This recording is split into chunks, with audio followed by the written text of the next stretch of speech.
नमस्कार, मैं हूं प्रीति त्रिपाठी और आप देख रहे हैं सी टाइम्स। सी टाइम्स के ग्रह नक्षत्र प्रोग्राम में हम लेकर के आए हैं ज्योतिषविद, वास्तुविद डॉक्टर अंकिता तिवारी जी को। नमस्कार मैम, आपका बहुत बहुत स्वागत है। जैसा कि आप सभी जानते हैं कि नवरात्रि शुरू हो चुकी है। नवरात्रि का उत्साह और उमंग लोगों में भरपूर भरा हुआ है। तो हम आज यही जानेंगे मैम से कि इन 9 दिनों में किस प्रकार से पूजा करनी चाहिए और क्या भोग लगाना चाहिए। तो मैम हमको बताइए कि इस बार माता किस पे सवार होकर के आई हैं। कि वैसे सभी जानते हैं इस बार माता जो है हाथी पर सवार होकर आई हैं जी। और हाथी पे सवार होकर आना इसका मतलब कि इस बार जो है वैसे पहले पुराने जमाने थे किसानों को खेती कैसी होगी, क्या आगे का पूरा साल रहेगा, तो सब धन धान से परिपूर्ण ये वर्ष रहेगा। क्योंकि ये बहुत सौभाग्य की बात है कि माता जो है हाथी में बैठकर आई है जी। मतलब सबको उन्नति प्राप्त होगी, प्रोग्रेस इसका प्रतीक होता है जी। मैम ये बताइए कि हर दिन जैसे 9 दिन होते हैं, तो 9 दिन की 9 माता होती हैं, तो इसमें 9 दिनों में क्या अलग अलग प्रकार से पूजा विधि होती है या भोग जो है वो इन दोनों 9 दिनों के अलग अलग होते हैं।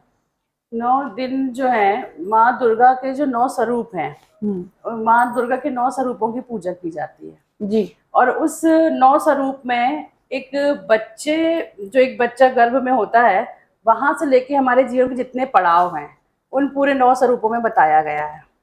जैसे पहले दिन जो होती है शैलपुत्री माता की पूजा होती है। शैलपुत्री, शैल मतलब पर्वत, उनकी पुत्री, तो वो पुत्री से जो स्टार्ट होता है उसके बाद जितने भी और के पड़ाव आते हैं वो पूरे पड़ाव आपके 9 दिन में बताए जाते हैं। तो शैलपुत्री माता की जब पूजन करने तो आप पीले वस्त्र धारण करके बहुत आराम से और शुद्ध आसन बिछाकर और आप उनकी पूजा करिए और उनको घी का भोग लगाइए। अच्छा, और मतलब घी से बना करके पकवान। हाँ, घी से बना करके पकवान या डायरेक्ट घी का जो है ना, वो भी आप भोग में लगा सकते हैं। अच्छा। और दूसरी चीज, इनको अपन ग्रह से भी रिलेटेड करें यदि तो ये चंद्रमा का प्रतिनिधित्व करती हैं। तो चंद्रमा जी, यदि चंद्रमा से संबंधित किसी कुंडली में कोई दोष है तो आप माँ शैलपुत्री की आराधना करें तो आपको उससे लाभ होगा। अच्छा। और उनका एक सिंपल मंत्र जो है छोटा बीज मंत्र कि ओम एम हेम क्लीम शैलपुत्राय नमः, ये जाप आप कर सकते हैं। बिल्कुल। उसके बाद आती है माँ ब्रह्मचारिणी, जो उनका दूसरा स्वरूप है माँ दुर्गा का। उस दिन आप सफेद वस्त्र धारण करें और सफेद वस्त्र धारण करके आप पूजन करें, माता का जाप करें, पंचामृत का भोग लगाएं। और यदि इसको अपन ग्रह से रिलेटेड करते हैं तो माँ ब्रह्मचारिणी जो है मंगल ग्रह का प्रतिनिधित्व करती हैं। तो मंगल ग्रह से रिलेटेड जो भी प्रॉब्लम है तो वहां आप यदि माता की आप आराधना करते हैं तो आपको इससे लाभ होगा। फिर तीसरे आता है आपकी माँ चंद्रघंटा। चंद्रघंटा माता की यदि आपको पूजा करनी तो आप क्रीम कलर के वस्त्र या ब्राउन कलर के वस्त्र, शुद्ध वस्त्र पहन के उनकी पूजा करें। और हर दिन के अनुसार उनके कलर भी रहते हैं। जी जी। और खीर का भोग लगाएं या दूध से बनी हुई किसी भी मिठाई का भोग लगा सकते हैं आप। और ये माता जो है शुक्र का प्रतिनिधित्व करती हैं। अच्छा। तो शुक्र से रिलेटेड यदि शुक्र नीच का है या शुक्र की डिग्री कम है तो आप चंद्रघंटा माता की पूजा करेंगे तो आपको उससे लाभ मिलेगा। उसके बाद आप जब आते हैं 4th डे कुष्मांडा माता, कुष्मांडा, तो वो आज 4th डे कुष्मांडा। कुष्मांडा का मीनिंग है मतलब कुश मतलब छोटा, और जो मांडा अंडा जो लास्ट में है ना, तो वो है कि कुश माँ और अंडा मतलब माँ के गर्भ में छोटा सा, मतलब आप गर्भ में जो बच्चा रहता है उसका मीनिंग ये होता है। अच्छा। तो कुष्मांडा मत, तो उस दिन आप नारंगी रंग का जो है वस्त्र धारण करें या लाल रंग के वस्त्र धारण कर लें, मालपुए का भोग लगाएं। और सूर्य से संबंधित जो भी आपको प्रॉब्लम है, यदि सूर्य ग्रह आपके दोष है सूर्य संबंधित कुंडली में, तो आप कुष्मांडा माता की आराधना करें। उसके बाद जो आती हैं स्कंद माता, 5वीं स्कंद माता। हाँ, स्कंद माता है तो आप इस दिन सफेद वस्त्र पहन के इनकी पूजा करें और उसके बाद केले का जो है भोग लगाएं। और बुद्ध से संबंधित या वाणी से संबंधित किसी को प्रॉब्लम है या स्किन डिजीज है तो कुछ स्कंद माता की पूजा करें। मतलब जिनको बोलने में प्रॉब्लम जाती हाँ, है या हकलाते हैं, बच्चे तुतलाते हैं, कई बार बोल नहीं पाते हैं जी, तो स्कंद माता की आराधना करने से ये दोष भी दूर होते हैं। फिर आपके बाद छठवां जो स्वरूप है माता का वो है कात्यायनी। तो उस दिन आप पीले रंग के या लाल रंग के वस्त्र पहने और शहद और मीठा जो पान होता है आप उसका भोग लगाएं। और जो गुरु ग्रह हैं, गुरु ग्रह से रिलेटेड होती हैं तो आप गुरु ग्रह को प्रतिनिधित्व करती है माता, तो इसके लिए आप इन माता की कात्यायनी माता की पूजा या आराधना कर सकते हैं। बिल्कुल। उसके बाद आती है माँ कालरात्रि। कालरात्रि माता जो है वो उस दिन ब्लू कलर की ड्रेस पहने, ब्लू अपराजिता का फूल चढ़ाए उनको और नारियल का भोग लगाए। अपराजिता इनको शिव पुष्पी भी या विष्णु पुष्प भी कहा जाता है, तो वो उनको वही फूल चढ़ाए और उस दिन जो है नारियल का भोग लगाए। और इसके बाद जो है ये शनि ग्रह को प्रभावित करती हैं, तो शनि संबंधित जो भी आपके दुष्प्रभाव हैं यदि कुंडली में या शनि को स्ट्रॉन्ग करना है तो आप माँ कालरात्रि की आराधना कर सकते हैं। फिर उसके बाद आती है माँ महागौरी। माँ महागौरी जो है उस दिन आप जब उनकी पूजा करें तो पिंक या ग्रीन कलर की पोशाक आप धारण करें। उसके बाद जो है आप गुड़ का या गुड़ से संबंधित किसी भी वस्तु का भोग लगाएं जी। और उस दिन आप जो इनकी आराधना करें जिनका राहु खराब है या राहु से संबंधित कोई दोष है तो महागौरी की आराधना करें। तो आपका जो बुद्धि विवेक जो है आपका जैसे आप भटकाव रहता है वो चीज भटकाव खत्म हो जाता है। बिल्कुल। इसके बाद आती है माँ सिद्धिदात्री। 9वां दिन जो होता है माँ सिद्धिदात्री का स्वरूप होता है माता का। तो उस दिन जो है जामुनी कलर के आप या बैगनी पर्पल जो वो होता है उस कलर के आप वस्त्र धारण करें और खीर पूरी चने इन सब का आप भोग लगा सकते हैं। बिल्कुल। और जो माँ सिद्धिदात्री होती हैं वो केतु ग्रह से को प्रभावित करती हैं जी। तो केतु से संबंधित कोई भी आपको यदि उपाय करना है तो आप माँ सिद्धिदात्री की आराधना कर सकते हैं। बिल्कुल। इस प्रकार आप भोग भी क्या लगाना है और आपको ग्रहों से भी रिलेटेड करना है तो आप अलग अलग स्वरूपों के माता के अलग अलग ग्रहों के हिसाब से आप उपाय कर सकते हैं। बिल्कुल।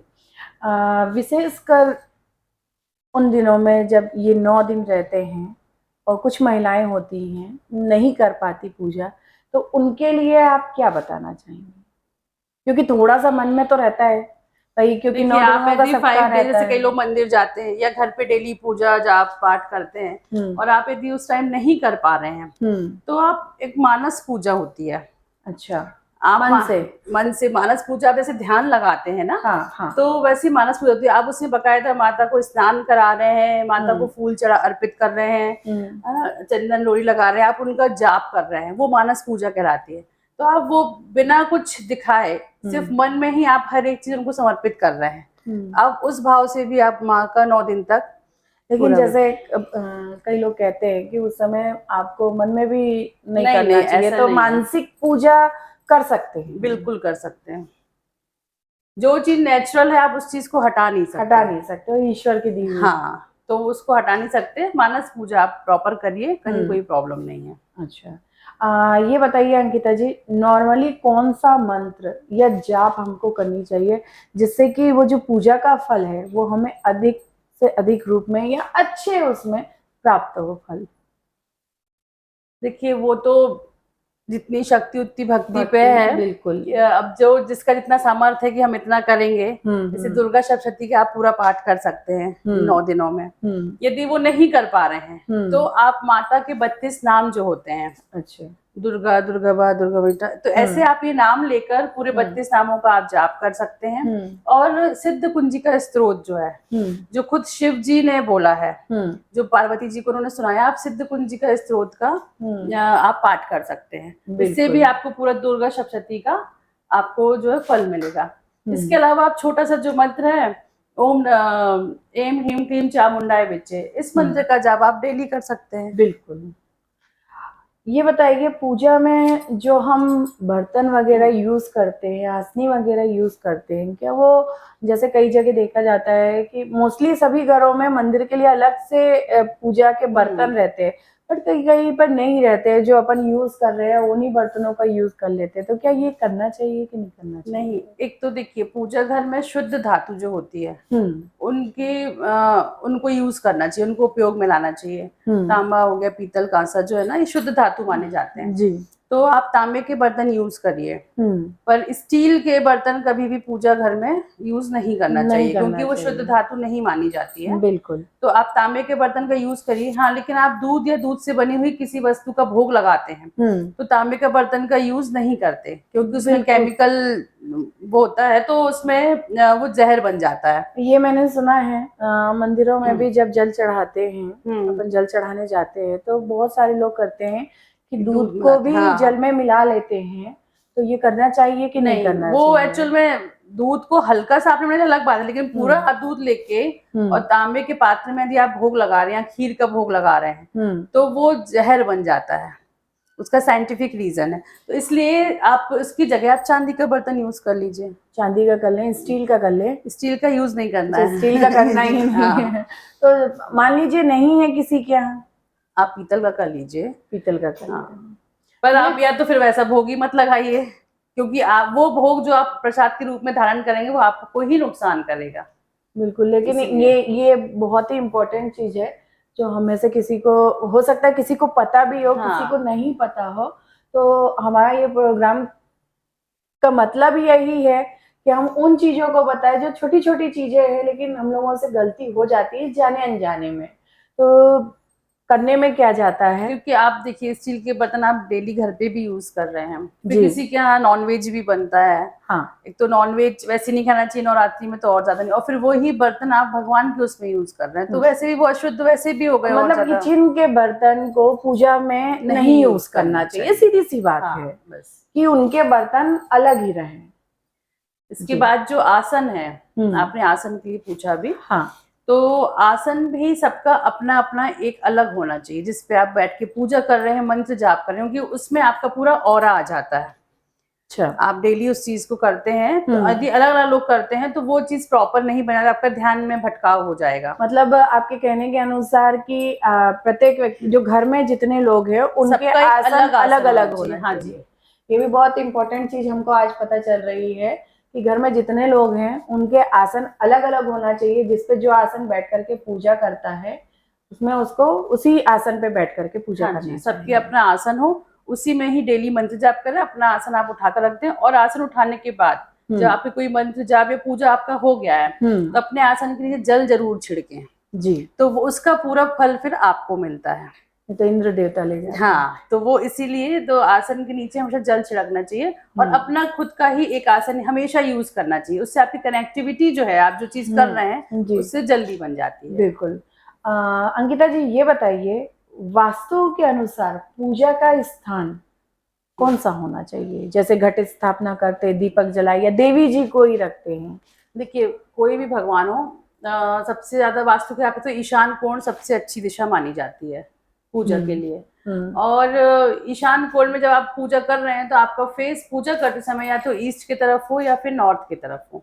जी। और बाय द वे, यदि ईशान कोण आपको प्रॉपर नहीं मिल पा रहा है, तो आप सेंटर ईस्ट या सेंटर नॉर्थ का भी यूज कर सकते हैं। मान पूजा लीजिए घर जैसे बनाने किसी को इसका दिशा का निर्धारण नहीं होता या पता नहीं होता है, तो फिर क्या करना चाहिए हमको? दिशा का निर्धारण तो आपको पता करना ही पड़ेगा, तब तो आप निकाल पाएंगे कि दिशा कहाँ है, कौन सी है। आपको तो वो सूर्य से ही पता चल जाएगा कि ये सूर्य यहाँ से उग रहे हैं, तो ईस्ट हमारा ये है। ईस्ट के लेफ्ट साइड में जो है वो ईशान कोण होगा, ऐसा। हाँ। और आप एग्जैक्ट देखना चाहते तो फिर आपको कंपास देखना आना चाहिए कि नॉर्थ कहाँ से शो कर रहा है, ईस्ट वेस्ट नॉर्थ साउथ अपने आप निकल आएगा वो। बिल्कुल। जैसा कि पहले देखते थे कि देवी जी तो बिठाई जाती थी, आजकल महाकाली का बहुत ज्यादा हो गया है।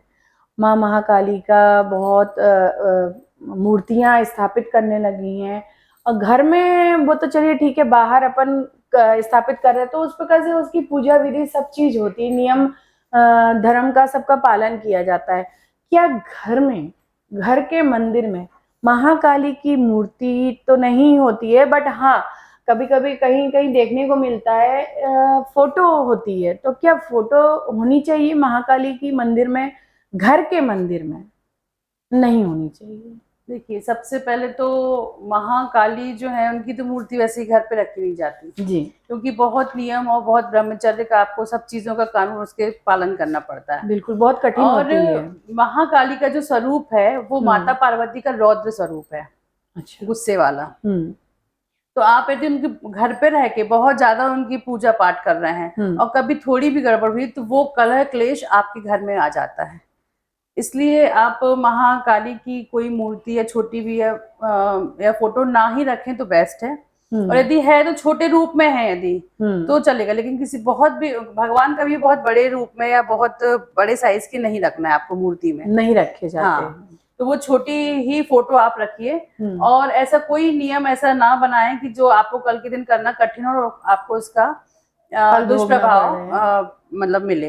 बिल्कुल। तो और मन में भी एक संशय हो जाता है कि हम मतलब ये चीज करते थे और ये चीज नहीं किए, हो सकता है कि इस कारण से और कुछ गलती हो गई हो। आपको तुरंत रिजल्ट मिलता है क्योंकि वो मैंने बताया ना कि महाकाली जो है वो रौद्र स्वरूप है माँ पार्वती, तो वो तुरंत ही गुस्से में आती है, तुरंत ही आपको पॉजिटिव नेगेटिव जो भी रिजल्ट है वो आपको तुरंत ही देती है माता। एक प्रश्न जो कि आजकल बहुत देखने को मिलता है कि कहीं किसी का घर का प्रवेश हो रहा है या कोई भी फंक्शन, एनिवर्सरी है, कुछ भी है, तो उसमें भगवान जी की फोटो का आदान प्रदान बहुत होता है। कई बार मूर्तियां भी जैसे मिलती हैं शोकेस में सजावट के तौर पे, तो ये क्या होना चाहिए कि नहीं होना चाहिए? देखिए, सबसे पहले तो भगवान को गिफ्ट आइटम समझना बंद करें सब कोई कि वो गिफ्ट में नहीं है। उन्होंने अपन को लाइफ दी है, अपन ही बहुत अच्छे गिफ्ट है उनके, तो उनको मूर्ति स्वरूप में यहाँ का वहां का यहाँ चार हाथों में देना बंद करें जी। क्योंकि आप घर में एक मूर्ति की ही पूजा करेंगे, आप 10 लोगों को बैठाकर आप उनको प्रॉपर यदि नहीं कर पा रहे, आप 10 मेहमानों को बुला लेंगे और उनकी व्यवस्था नहीं कर पा रहे हैं तो एक भी मेहमान आपसे प्रसन्न नहीं होगा। बिल्कुल। तो वही बात है, तो आप भगवान की भी सिर्फ उतनी ही मूर्ति अपने घर में रखिए जितने की आप आराम से उनकी पूजा कर सकें। बिल्कुल। और गिफ्ट है अब जैसे दिए हुए आप फिर आप भी कितना रखेंगे, आप कहीं और देंगी, मतलब उनको हाँ, वो आदान प्रदान चलता रहेगा, कैरी फॉरवर्ड होता जाता है। तो वो चीज अच्छी नहीं है। तो सबसे पहले तो भगवान को गिफ्ट बनाना बंद करें कि वो यहाँ वहां दिए जाएं। और दूसरी चीज, कभी ऐसी कोई मूर्ति आ गई है कि आपके पास 2 मूर्तियां हो गई हैं तो आप वो उनको किसी अच्छे देवालय में, अच्छे मंदिर में रखकर जहाँ उनकी रोज डेली पूजा हो सके वहां उनको स्थापित कर दीजिए। तो आपका वहां पे उनकी प्रॉपर पूजा भी हो पाएगी और आपके पास बहुत सारी जो है भगवान की मूर्तियां भी एक साथ घर पे नहीं होंगी। जी, हमारे पास एक प्रश्न आया है कि जैसे फोटो वगैरह पुरानी हो जाती हैं या कुछ मूर्तियां भी हैं जो खंडित हो जाती, पुरानी हो जाती, तो उनका क्या करना चाहिए? उनका विसर्जन करना चाहिए यदि वो खंडित हो चुकी हैं या फोटो है जी कई बार फट जाती है साइड से या कुछ हो गया, कई बार दीमक लग जाता है तो उनको आप विसर्जन कर दीजिए। विसर्जन हाँ कर जी। सकते और हैं। एक से ज्यादा मूर्ति किसी भी भगवान की अपने मंदिर में मत रखिए। यदि गणेश जी एक हैं तो एक ही रखिए, 2 या 4 6 मत रखिए। राधा कृष्ण है तो वो एक ही जोड़ी रखिए, वो भी 2 3 मत रखिए। मैं कई जगह जाती हूँ वास्तु के लिए तो मैं देखती हूँ कि वो 2 3 गणेश जी बैठे हैं, 2 3 हनुमान जी बैठे हैं, 2 3 माताएं बैठी हैं। तो सिर्फ वो आप एक की वो करें या 10 ही करें, वो एक ही भगवान है तो एक एक भगवान को एक एक मूर्ति ही रखिए और उनकी पूजा करिए। बिल्कुल। तो अंकिता जी, आप हमारे दर्शकों को क्या टिप्स या क्या बताना चाहेंगे, ऐसा उपाय जिससे कि छोटे में ही उनको फल अच्छा मिल जाए, हमारे देखने वाले दर्शकों को? ऐसा कोई मंत्र देखिए, या तो ऐसी सबसे कोई पहले पूजा? तो गरबा की धूम सब जगह मची हुई है नवरात्रि में, बहुत ज्यादा, है ना। तो सभी लोग गरबा खेलने में लगे हुए हैं, माता की सब आराधना भी कर रहे हैं। बिल्कुल। और माता की आप एक छोटा सा टिप्स दूंगी। माता के सामने, दुर्गा जी के सामने और हनुमान जी के सामने एक शुद्ध घी का दीपक जलाइए और उसमें दो लौंग डालकर आप अपना नाम गोत्र लेकर अपनी जो भी प्रार्थना है जी वो बोलकर आप माता का एक माला जो है मंत्र की जाप कर लीजिए, ओम एम ह्रीम क्लीम चामुंडाय विच्चे, और एक बार हनुमान चालीसा, और फिर आपकी जो भी मनोकामना है वो बोलकर, तो ये 9 दिन में आपके जो भी रुके हुए काम हैं वो आगे बढ़ेंगे और वो पूरे होंगे। जी बिल्कुल, बहुत तो ये बहुत छोटा सा धन्यवाद। उपाय है, आप जरूर करिए। बिल्कुल बिल्कुल करेंगे। और मेरे दर्शकों से यही प्रार्थना है, और ये मैं कहना चाहती हूँ कि यदि आपके कोई प्रश्न हैं जो आप हमारे विशेषज्ञों से पूछना चाहते हैं, तो आप हमारे कमेंट बॉक्स में, हमारा नंबर भी है, उसमें आप जाकर के कॉल कर सकते हैं। कमेंट बॉक्स में आप अपने प्रश्न लिख सकते हैं, तो वो प्रश्न मैं पूछूंगी मैं, और जवाब होगा हमारे विशेषज्ञों का। तो इसी के साथ आज की सभा हम यहीं पर समाप्त करते हैं, और इसी दिन इसी समय हम फिर से आपसे मिलेंगे। तब तक के लिए हमें आज्ञा दीजिए। नमस्कार।